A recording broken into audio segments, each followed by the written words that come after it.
Barcelone, c'est pas sérieux. C'est pas sérieux parce que on a vu un Barça, on va être honnête, on a vu un Barça en début de saison exceptionnel. Jusqu'à ce match-là, jusqu'à ce moment-là, le Barça du début de saison, il était incroyable, cohérent, tout était carré, il maîtrisait de A à Z. La Ligue des Champions reprend et ils retombent dans leur travers. J'ai vu le Barça là. Le Barça que j'ai vu là, c'est le Barça de l'année dernière en Ligue des Champions. Et là, vous allez me dire, et vous n'aurez pas tort, oui, mais il y a eu le carton rouge et ça a changé le match. Je suis d'accord avec vous. Totalement d'accord avec vous. Mais, l'année dernière, qu'est-ce qui t'a fait éliminer?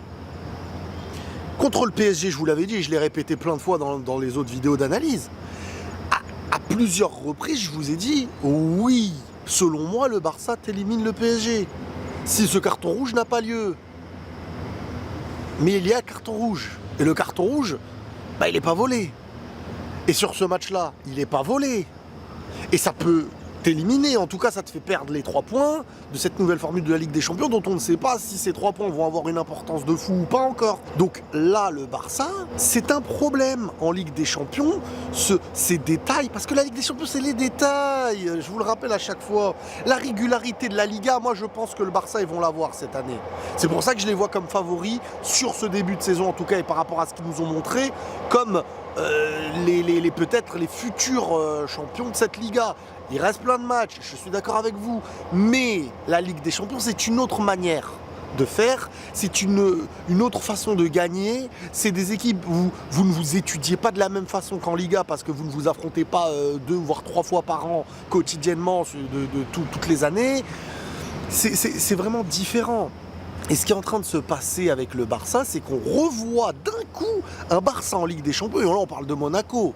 Alors certes, ça commence à devenir la bête noire du Barça dernièrement. Quand on voit la pré-saison, quand on voit ce match-là, je pense en plus de ça que le Barça venait avec un esprit revanchard à Monaco. Et forcément, derrière, tu perds encore un match. Et tu perds un match avec des questions. Maintenant, oui, l'analyse du match, ça va être compliqué à faire, on va pas se mentir. Si je peux retenir un point positif sur le Barça, c'est encore une fois Lamine Yamal. Et vous savez, Lamine Yamal, il fait pas le meilleur match de sa saison. Mais on voit la différence qu'il est capable de faire à son âge. Je vous le dis à chaque fois, je suis pas loin de dire j'ai jamais vu ça à son âge. Il n'y a pas longtemps, je crois que même Cristiano Ronaldo, quand on lui a dit est-ce que Lamine Yamal à 17 ans fait ce que vous ne faisiez pas toi et Messi, il a dit ouais, c'est vrai.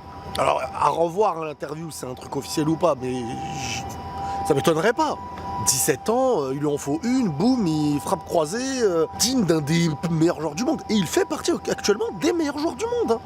Il n'y a pas de honte à dire ça. Entre l'Euro qu'il fait et le début de saison, il fait actuellement partie des meilleurs joueurs du monde. Alors, un meilleur joueur du monde, ça s'évalue sur quelque chose de large.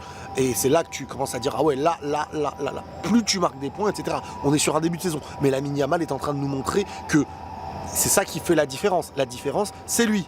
Au Barça, t'as pas un Lamine Yamal, c'est Lewandowski, on a vu que oui, mais parfois silence total. Lamine Yamal, décisif à tous les matchs presque. Et ça, c'est une folie. Ça, c'est une folie.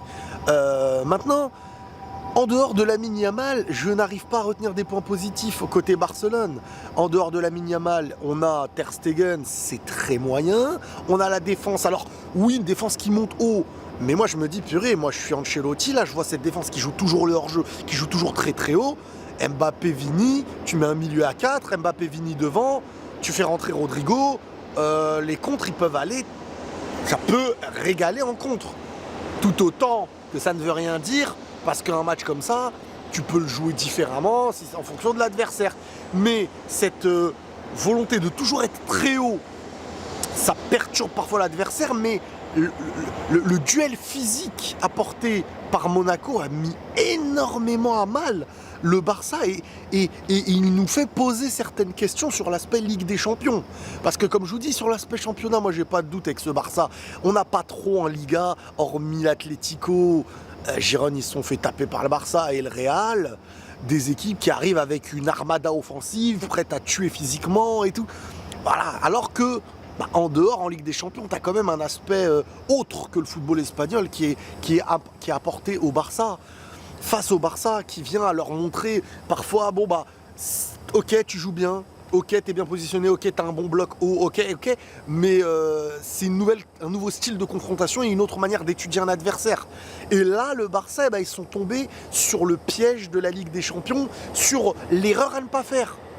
Alors on me dira, c'est peut-être pas la faute d'Eric Garcia, ça y est, le retour des avions de chasse, là on dirait qu'ils sont de retour. Alors certains diront, oui mais sans la faute d'Eric Garcia, oui, sans la faute d'Araujo, oui, le match de pré-saison, si c'était pas un match de pré-saison, oui.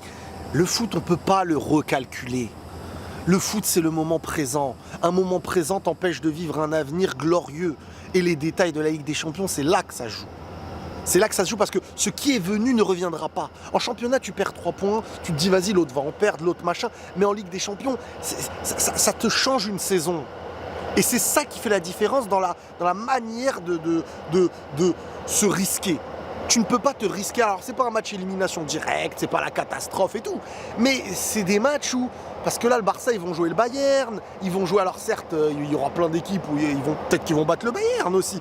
Mais ces matchs-là, c'est quand même le hic du Barça et j'ai envie de voir maintenant. Vous voyez le Real, la manière dont ils ont entamé le championnat en la Liga.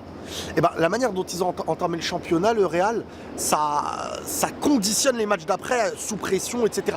Là, j'ai l'impression que c'est ce qui peut aussi se passer avec le Barça dans les prochains matchs Ligue des Champions.